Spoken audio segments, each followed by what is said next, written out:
जय हिंद दोस्तों, मैं जितेंद्र कुमार पटना बिहार से। हम लोग इससे पिछले क्लास में जैन धर्म के बारे में पढ़े थे। जैन धर्म की तमाम तथ्यों को मैंने आपके सामने रखा था। उसकी कुछ चीजें बच गई थी। कुछ चीजें में क्या बच गई थी? जैन धर्म के पतन का कारण सिर्फ बचा था कि जैन धर्म का पतन का कारण क्या हुआ। देखिए, सबसे पहले वैदिक युग से पहले हम लोगों ने प्रागैतिहासिक काल को पढ़ा, है ना। उसके बाद वैदिक युग की ओर सिंधु सभ्यता को पढ़ा। सिंधु सभ्यता के बाद वैदिक युग को हम लोगों ने पढ़ा, रिंग वैदिक, उत्तर वैदिक, जिसमें आर्य लोग अपना अस्तित्व जमाने के लिए पूरे भारत में अपना विस्तार कर रहे थे। उत्तर भारत में और दक्षिण भारत में आर्यों का विस्तार हो रहा था, आर्यकरण हो रहा था। उसी क्रम में जो दो धर्म का उदय हुआ, इसमें से पहला मतलब ऐसे तो 72 करीबन धर्म का उदय हुआ, लेकिन प्रमुख धर्मों में से दो ही धर्म जाने जाते हैं, बौद्ध धर्म और जैन धर्म, जिसमें सबसे पहले जो उत्पत्ति हुआ वो जैन धर्म का हुआ। जैन धर्म को हम लोगों ने देख लिया था। जैन धर्म के पतन का कारण हम लोग को जानना था। तो आइए जानते हैं जैन धर्म के पतन का कारण। क्या कारण हुआ कि जैन धर्म पतन हो गया, जैन धर्म की समाप्ति हुई? कुछ तो कारण जरूर हुआ होगा जैन धर्म के समाप्त होने का। आइए उन्हीं कारणों की चर्चा हम लोग करते हैं। जैन धर्म के पतन का कारण कुछ प्रमुख है, 10 कारण मैंने आप लोगों के सामने लिखा है। पहला कारण है कठोर भाषा। देखिए, उनकी भाषा जो थी वो अर्धमगही थी। अर्धमगही होने के कारण इतना मतलब ज्यादा प्रचलन नहीं हो पाया, मतलब टेढ़ी भाषा थी, आसानी से लोग उस भाषा को नहीं समझ पाए और इस वजह से ज्यादा इसका विस्तार नहीं हो पाया। अब लैंग्वेज, अब मान लीजिए कोई भी भाषा में आप बोल रहे हैं, जैसे हम लोग हिंदी बोलते हैं, आप लोगों को समझ में आ रही होगी। अगर मैं उड़िया बोलना शुरू कर दूं, बंगाली बोलना शुरू कर दूं, तमिल बोलना शुरू कर दूं, तो क्या आपको समझ में आएगी? क्या कोंकणी बोलना शुरू कर दूं, समझ में आएगी? क्या नहीं आएगी। अगर जो जानते होंगे उन्हें ही समझ में आएगी, है ना। तो जिस भाषा का ज्ञान आपके पास होगा वो भाषा आप सरलता से समझ लेते हैं, अन्य भाषाओं को समझ पाना थोड़ा मुश्किल होता है। तो उस समय जो था, उस समय के कालखंडों में जो अर्धमगही भाषा थी, अर्धमगही को लोग उतना नहीं समझ पाते थे, बहुत कम समझ पाते थे। हाँ, उसकी व्याख्या कोई करके बताए तो समझ पाते थे। तो इस वजह से भाषा की कमी की वजह से ये डेवलपमेंट नहीं हो पाया। ये पतन का पहला कारण था। दूसरा, कठोर नियम। इतना कठोर नियम था, पूरा जीवन ब्रह्मचर्य का पालन करना था, संलेखन विधि से आत्मा को त्याग करना था। संलेखन विधि की मैंने चर्चा की थी। संलेखन विधि का मतलब क्या था? संलेखन विधि का मतलब था कि आपको अन्न जल सब त्याग देना है और कुछ भी खाना पीना नहीं है, और जब तक आप मरते नहीं हैं, जब तक आपको उसी अवस्था में वैसे ही रहना है। यानी भूख और प्यास कितनी भी आपको लग जाए, आपको खाना नहीं है और ऐसे भूखे प्यासे रह के आपको अपना प्राण त्याग देना है। उस विधि को संलेखन विधि कहा गया है। जैन धर्म के तीर्थंकरों ने इसी विधि के द्वारा अपनी मतलब कहा जाता है कि आत्मा को 5 तत्वों में विलीन कर दिया, यानी अपनी मृत्यु को प्राप्त हो गए। और इस में एक राजा भी थे। राजा का नाम आप लोगों को मैंने बताया था, चंद्रगुप्त मौर्य, जो कि श्रवणबेलगोला में जाकर कर्नाटक में संलेखन विधि द्वारा अपनी आत्मा को त्याग किए थे। तो संलेखन विधि काफी टफ हुआ करता था, नियम कानून काफी इसके टफ होते थे, ब्रह्मचर्य का पालन करना होता था। इस कारण से इतना विस्तार नहीं हो पाया। अगला जो था, नर और मादा में असमानता। इसमें मादा और नर को लेके काफी असमानताएं थी। इसको लेके कुछ लोग का ऐसा कहना था, आप लोग को तीर्थंकरों के दौरान मैंने बताया था कि मल्लीनाथ में काफी विवाद हुआ था, है ना। श्वेतांबर लोग कहते थे कि मल्लीनाथ स्त्री है, जबकि दिगंबर लोग कहते थे कि मल्लीनाथ पुरुष हैं। इसको लेके काफी विवाद हुआ, दोनों में काफी मतभेद थी और महिलाओं को उतना स्थान जो मिलना चाहिए जो नहीं मिल पाया जैन धर्म में, यानी काफी असमानताएं। देखिए, किसी भी समाज को बढ़ाने के लिए, किसी भी क्षेत्र को बढ़ाने के लिए आप पार्टिकुलर अगर किसी जेंडर को लेकर चल रहे हैं ना, बोलिए कि ये पुरुष ही कर सकता है, सिर्फ पुरुष प्रधान है, ये महिला कर सकती है, पुरुषों का इसमें कोई ये नहीं है, योगदान ही नहीं है, कोई श्रेय ही नहीं है, तो कभी वो चीज आगे नहीं बढ़ सकती है।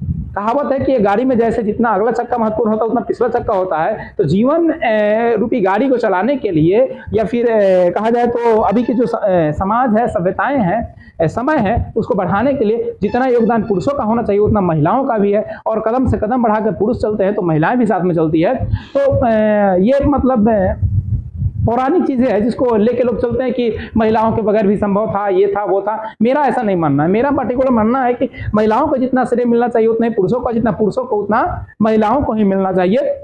दोनों समाज के एक ऐसे अभिन्न अंग है कि दोनों के बगैर, दोनों में से अगर किसी को हटा दिया जाए तो समाज का विकास संभव नहीं है, देश का विकास संभव नहीं है, राष्ट्र का विकास संभव नहीं है, दुनिया का विकास संभव नहीं है। तो दोनों सामान्य हैं, लेकिन उसमें काफी भेदभाव थी। पुरुषों को स्थान प्राप्त था लेकिन महिलाओं को स्थान प्राप्त नहीं था। अगर वैदिक युग की ओर जाए तो वैदिक युग में और था, आप लोग सुने ही है। मैंने बताया था कि जो साहित्य लिखा गया था, साहित्य में बहुत सारा चीज ऐसी थी जिसमें महिलाओं को मतलब स्तन टैक्स देना पड़ता था, उनको मतलब अर्धनग्न अवस्था में रखा जाता था, बहुत तरह के शोषण किया जाता था। खास करके वो जो मैंने आपको स्मृति के बारे में, स्मृति साहित्यों के बारे में बताया था, जिसमें मनु स्मृति खास करके थी, जिसमें महिलाओं को और शूद्रों को काफी भेदभाव के नजर से देखा गया था, मतलब उनको काफी बेइज्जती का सामना करना पड़ता था। नहीं तो वेदों का पढ़ने का उन्हें अधिकार था, नहीं सार्वजनिक जगहों पर जाने का अधिकार था, मंत्र उच्चारण करने का अधिकार था, मंदिर में जाने का अधिकार, मतलब बहुत तरह की प्रताड़नाएं महिलाओं और शूद्रों के साथ किया गया था। तो काफी ये कहा जाता है कुरीतियां थी,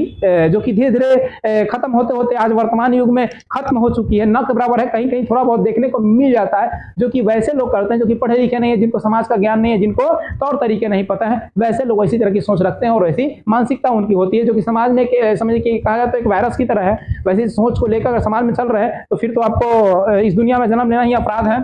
ऐसी चीजों को दूर रहें, मतलब ऐसी मानसिकता ना रखें, क्योंकि हम मॉडर्न युग है, मॉडर्न युग में ऐसी भेदभाव चीजें नहीं रखनी चाहिए। सभी इंसान समान है, चाहे वो स्त्री हो पुरुष हो। और संविधान भी बोलता है अनुच्छेद 14 के तहत समता और समानता का अधिकार है, पुरुष हो महिला हो, किसी जेंडर से हो, किसी धर्म, किसी जाति, किसी मजहब का हो, सभी समान है। तो आइए, एक महत्वपूर्ण रीजन था नर और मादा में असमानता का, निर्वस्त्र रहना। आप लोगों को मैंने बताया था कि श्वेतांबर दिगंबर दो तरह के इसमें हो गए थे, है ना। श्वेतांबर लोग श्वेत वस्त्र धारण किया करते थे, मैंने चित्र भी दिखाया था, और दिगंबर लोग नग्न रहते थे, वस्त्र कोई कपड़ा ही बॉडी पर नहीं रखते थे। अभी भी दिगंबर लोग कहीं कहीं आपको मिल जाएंगे जो नग्न अवस्था में ऐसे ही चलते रहते हैं। एक ऋषि महर्षि जो अक्सर न्यूज पे आते हैं और अपना बात को रखते हैं, है ना, चैनल पे। तो देखिए उनका नाम मुझे याद नहीं आ रहा है, आप लोग देखेंगे होंगे, जाहिर सी बात है, जो जैनी गुरु हैं। तो वैसी चीजें नहीं होनी चाहिए समाज में। मतलब कहीं भी आप निर्वस्त्र होकर घूम रहे, मतलब अरे पहले आदि मानव थे हम लोग, निर्वस्त्र कैसे भी आते तो कोई फर्क नहीं पड़ता है, लेकिन मतलब आज सभ्य समाज में है और इस तरह का अगर चलते हैं या कहीं भी रहते हैं तो खुद से ही मतलब खराब लगता है, ये चीजें अच्छी नहीं है।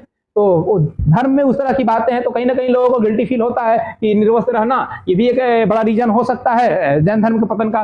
उस वक्त कठोर भाषा तो मैंने बता ही दिया। राजाओं का संरक्षण नहीं प्राप्त होना, यानी उसमें के राजा महाराजा लोग, कुछ राजा लोग माने, जैसे कि मैंने बताया था चंद्रगुप्त मौर्य वगैरह थे, सारे लोग थे, ये लोग काफी माने, प्रसन्नजित थे, ये सब लोग माने, लेकिन उसके बाद फिर राजाओं का संरक्षण नहीं मिला। राजा जब नहीं मानेगा तो प्रजा कैसे मानेगा? राजा मानेगा तो ना, राजा के दिखाएं इसके लोग भी करते हैं, तो राजा का ही संरक्षण प्राप्त नहीं हुआ तो प्रजा कैसे मानेगी? संभव ही नहीं था। इसी वजह से कहीं ना कहीं इसका पतन होने का एक बहुत बड़ा कारण हो सकता है। फिर ब्रह्मचर्य का पालन करना। ब्रह्मचर्य का पालन करना मतलब आजीवन विवाह नहीं करना, अविवाहित रहना। अब मान लिया कोई व्यक्ति को अपने घर खानदान वंश को बढ़ाना है, अगर वो आजीवन विवाह ना करे तो कहीं ना कहीं उसके साम्राज्य का, उसके खानदान का पतन हो जाएगा। तो वो भी एक पार्टिकुलर ये था। मतलब आगे चल के देखिए इस तरह का होता कि हाँ भाई आपको दो तरह के धर्म में बांट दिए गए, आपको अगर मानना है तो आप मानिए, नहीं तो आप पारिवारिक जीवन में रह के भी आप इसको जैन धर्म को विस्तार कर सकते थे। ऐसा श्वेतांबर लोग करते थे, लेकिन दिगंबर लोग का कहना था कि नहीं भाई आपको ब्रह्मचर्य का पालन करना है। उसमें भी था लेकिन उतनी ज्यादा शक्ति नहीं थी, लेकिन कहीं ना कहीं ये चीजें काफी प्रभावित की कि आपको ब्रह्मचर्य का पालन करना है। कहीं ना कहीं इससे काफी इफेक्ट पड़ा था इस धर्म पे।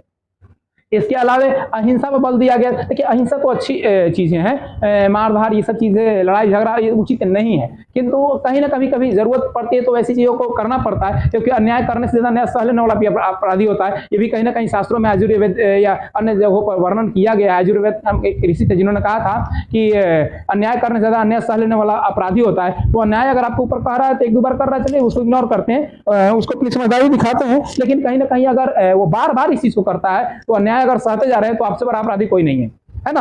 क्योंकि एक बार गलतियों को इग्नोर किया, दो बार किया था, बार बार नहीं कर सकते, इतने कार थोड़े हैं। तो अन्याय करने से ज्यादा अन्याय सह लेने वाला भी अपराधी होता है।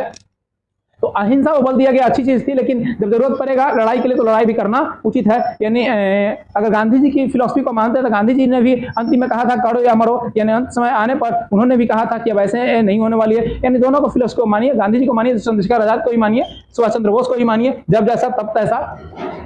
इसके बाद जैन धर्म का विभाजन, जैन धर्म जो श्वेतांबर और दिगंबर में विभाग हो गया, ये भी बहुत बड़ा ये रहा, उसका प्रभाव रहा लोगों पर कि श्वेतांबर और दिगंबर दो अपने धर्म में दो भागों में बट गया, जिसके कारण लोगों के ऊपर प्रभाव रहा। भाई आपस में ये लोग खंडित हो गया है तो फिर धर्म का कैसे विस्तार करेगा? इनकी आइडियोलॉजी अलग है, इनकी आइडियोलॉजी अलग है। जैन धर्म वाले में श्वेतांबर लोग देखिए अलग चीज कहते हैं और दिगंबर लोग अलग चीज कहते हैं, तो कहीं ना कहीं इसका प्रभाव पड़ता है। तो इस वजह से कहीं ना कहीं देखा जाए तो जैन धर्म को काफी प्रभाव पड़ा। इसके अलावा जो था बौद्ध धर्म का विस्तार, बौद्ध धर्म इतना तेजी से विस्तार किया, महात्मा बुद्ध का जो बौद्ध धर्म था, आगे हम चर्चा करने वाले हैं बौद्ध धर्म की ही।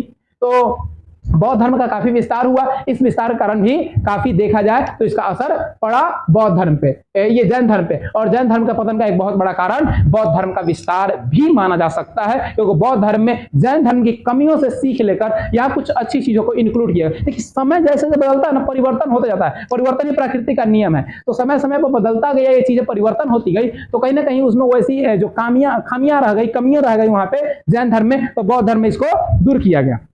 इसके अलावा अच्छे प्रचारकों की कमी। देखिए आज कोई भी चीज का प्रचार करना होता है, देखते हैं बड़ा बड़ा होल्डिंग लगता है, बड़ा बड़ा बैनर लगता है, बड़े अच्छे से हीरो हीरोइन आते हैं कि लक्ष्य लगाइए, पियर्स लगाइए, घोड़ा हो जाइएगा, तो ये हो जाएगा। हमको ये आज तक पता नहीं चला कि भाई केनिया वाला क्यों नहीं देखा भारत का न्यूज चैनल। अगर भारत का टीवी देखता अगर केनिया वाला प्रसारण, तो पक्का सारा साबुन वहीं चल जाता, सारा क्रीम वहीं चल जाता है ना।